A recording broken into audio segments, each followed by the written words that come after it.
విశాఖలో కూటమి సర్కార్ నిర్వహించిన సిఐఐ సమిట్కు 5,000 మంది ఇన్వెస్టర్లు వచ్చారని 613 ఒప్పందాలు 13,25,000 కోట్లకు పైగా పెట్టుబడులు వచ్చాయని ముఖ్యమంత్రి చంద్రబాబు నాయుడు చాలా గొప్పగా చెప్పుకొచ్చారని పిసిసి అధ్యక్షురాలు షర్మిల ఎద్దేవా చేశారు.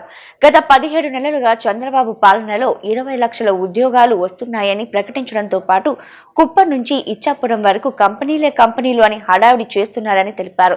నగరంలోని ఆంధ్రరత్న భవన్లో ఏర్పాటు చేసిన విలేకరుల సమావేశంలో షర్మిల మాట్లాడుతూ తండ్రి కొడుకులు ఇద్దరు కలిసి చేస్తున్న హంగామా చూసి నవ్వాలో ఏడవాలో అర్థం కావడం లేదని చెప్పారు.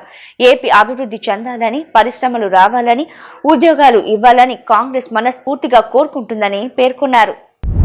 ఎంఓయూలు, పెట్టుబడులు, ఉద్యోగాలు ఈ పదాలన్నీ గత 11 సంవత్సరాలుగా చంద్రబాబు గారైనా జగన్మోహన్ రెడ్డి గారైనా వాళ్ళ హైప్ కోసం వాడుకుంటున్నారు, పబ్లిసిటీ కోసం వాడుకుంటున్నారు, డబ్బా కొట్టుకోవడానికి వాడుకుంటున్నారు. కానీ ఆంధ్ర రాష్ట్ర ప్రజలకు మాత్రం కనీసం నాలుక గీసుకోవడానికి కూడా ఇవి పనికి రావటం లేదు. ఇదే చంద్రబాబు గారు ఇంతకు ముందు ముఖ్యమంత్రిగా ఉన్నప్పుడు అంటే 2014 to 2019 పీరియడ్లో చంద్రబాబు గారు 3 సమిట్లు పెట్టారు.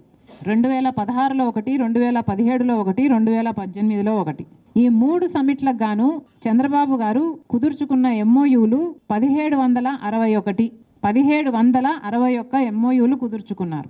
దానికి గాను 19 లక్షల కోట్లు విలువ చేసే పెట్టుబడులు వస్తున్నాయని చంద్రబాబు గారు ప్రకటించారు. ఈ 3 సమిట్ల ద్వారా ఈ 1761 ఎంఓయూల ద్వారా 30 లక్షల ఉద్యోగాలు మన ఆంధ్ర రాష్ట్రానికి వస్తున్నాయని చంద్రబాబు గారు ప్రకటించుకున్నారు. మరి ఆ టైం పీరియడ్లో 30 లక్షల యువతకు ఉద్యోగం వచ్చిందా?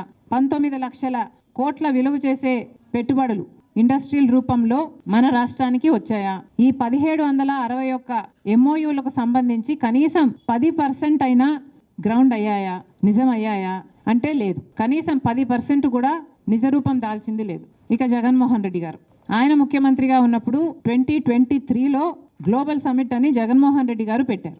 దీంట్లో 340కి పైగా ఇన్వెస్ట్మెంట్ ప్రపోజల్స్ వచ్చినట్టు, 13 లక్షల కోట్లు విలువ చేసే పెట్టుబడులు వస్తున్నట్టు, దీనివల్ల 6 లక్షల ఉద్యోగాలు వస్తున్నట్టు అప్పుడు వైసీపీ ప్రకటించుకుంది. జగన్మోహన్ రెడ్డి గారు ముఖ్యమంత్రిగా ఉన్నప్పుడు 13 లక్షల కోట్లు విలువ చేసే పెట్టుబడులు వచ్చాయా? జగన్మోహన్ రెడ్డి గారు చెప్పుకున్నట్టు ఎలక్షన్లలో 20 లక్షల ఉద్యోగాలు మన యువతకు జగన్మోహన్ రెడ్డి గారు ఇచ్చారా? గత 11 సంవత్సరాలుగా ఇలా నాయకులు వస్తున్నారు, ముఖ్యమంత్రులుగా సమిట్లు పెడుతున్నారు, ఎంఓయూలు సంతకాలు పెడుతున్నారు, లక్షల కోట్లు విలువ చేసే పెట్టుబడులు వస్తున్నాయని చెప్తున్నారు, లక్షల మందికి ఉద్యోగాలు ఇచ్చేస్తున్నామని చెప్తున్నారు. కానీ కనీసం 10% కూడా ఇది రియాలిటీలో రిఫ్లెక్ట్ అవ్వటం లేదు. ఇన్ని లక్షల కోట్లు, 19 లక్షల కోట్ల రూపాయలు చంద్రబాబు గారు ముందు టర్మ్లో పెట్టుబడులు వచ్చున్నా మన రాష్ట్రం ఇలా ఉండేది కాదు.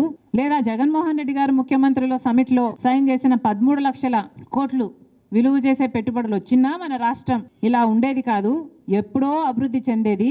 చంద్రబాబు గారి టైంలో 30 లక్షల ఉద్యోగాలు వచ్చున్నా, జగన్మోహన్ రెడ్డి గారి టైంలో 20 లక్షల ఉద్యోగాలు వచ్చున్నా మన రాష్ట్రంలో ఈరోజు 50 లక్షల నిరుద్యోగ యువత ఉండేది కాదు. ఈ రోజు వరకు కూడా మన రాష్ట్రంలో యువతకి ఇక్కడ ఉద్యోగం లేక బయట రాష్ట్రాలకు వలసపోతున్నారు. ఇక్కడ ఉన్న టాలెంట్ అంతా బయటికి వెళ్ళిపోతుంది. లేదా ఇక్కడ ఉన్న వాళ్ళు చిన్న చిన్న ఉద్యోగాలు అంటే గిగ్ జాబ్లో లేక డ్రైవర్లుగానో, చిన్న రెస్టారెంట్లో పని చేసుకోవడమో ఇలాంటి చిన్న చిన్న ఉద్యోగాలు చేసుకోవాల్సి వస్తుంది. ఇప్పటికీ కూడా బయట అయితే మంచి ఉద్యోగం వస్తుంది కదా అని చూసి వలస వెళ్ళే వాళ్ళు చాలామంది ఉన్నారు. మరి ఇలా ముఖ్యమంత్రులు సమిట్లు పెట్టి ఇన్ని లక్షల కోట్ల పెట్టుబడులు తెచ్చున్నా, ఇలా 30 లక్షలు ఒకరు, 20 లక్షలు ఒకరు ఉద్యోగాలు ఇచ్చున్నా మన యువతకు ఈ గతి పట్టుండేది కాదు. అందుకే చెప్తున్నాం, చంద్రబాబు గారు, అయ్యా ముఖ్యమంత్రి గారు, మాకు నమ్మకం కుదరటం లేదు. మీరు సమిట్లు పెడుతున్నారు, 100ల కొద్ది ఎంఓయూలు సైన్లు చేస్తున్నారు, లక్షల కోట్ల పెట్టుబడులు వస్తున్నాయని చెప్తున్నారు, కానీ మాకు నమ్మకం కుదరటం లేదు. అందుకే చంద్రబాబు గారికి సలహా ఇస్తున్నాం. బాండ్ పేపర్, చంద్రబాబు గారు బాండ్ పేపర్ మీద మీరు సంతకం పెట్టి 613 ఎంఓయూలు మేము సైన్ చేశాం, 16,31,000 ఉద్యోగాలు ఇవ్వబోతున్నాం, 13,25,00,000 కోట్లు విలువ చేసే పెట్టుబడులు తీసుకొస్తున్నామని చంద్రబాబు గారు ఈ బాండ్ పేపర్ మీద ఆంధ్ర రాష్ట్ర ప్రజలకు సంతకం పెట్టి ఆయన చిత్తశుద్ధిని నిరూపించుకోగలరా? రాష్ట్రం 11 సంవత్సరాలుగా ఈ రాష్ట్రంలో అటు చంద్రబాబు గారైనా జగన్మోహన్ రెడ్డి గారైనా ముఖ్యమంత్రులుగా మోసం చేస్తూనే ఉన్నారు. ప్రత్యేక హోదా తెస్తామని మోసం చేయడం దగ్గర మొదలు పెడితే మన రాష్ట్రాన్ని లక్షల కోట్ల అప్పుల కుప్పల్లో ఇద్దరూ ముంచారు. పోలవరం 41 మీటర్లకే వాటర్ స్టోరేజ్ లెవెల్ను తగ్గిస్తే అదొక బ్యారేజ్గా లిఫ్ట్ ఇరిగేషన్ ప్రాజెక్టుగా మిగిలిపోతుంది అని తెలిసి కూడా అక్కడ మోసం మొదలు పెడితే విశాఖపట్నం స్టీల్ వరకు విశాఖ స్టీల్ని అదానికి ఇవ్వడానికి ఎన్ని కుతంత్రాలు, దాన్ని ఎన్ని రకాలుగా నష్టాల పాలు చేయాలో, ఒకవేళ సెయిల్లో విలీనం చేసినా లేకపోతే క్యాప్టివ్ మైన్స్ ఇచ్చినా అది లాభాల బాట పడుతుంది కాబట్టి క్రమేణా దాన్ని కూనీ చేయటానికి ఆంధ్ర రాష్ట్ర ప్రజలను మోసం చేయటానికి ఇద్దరూ పాల్పడ్డారు.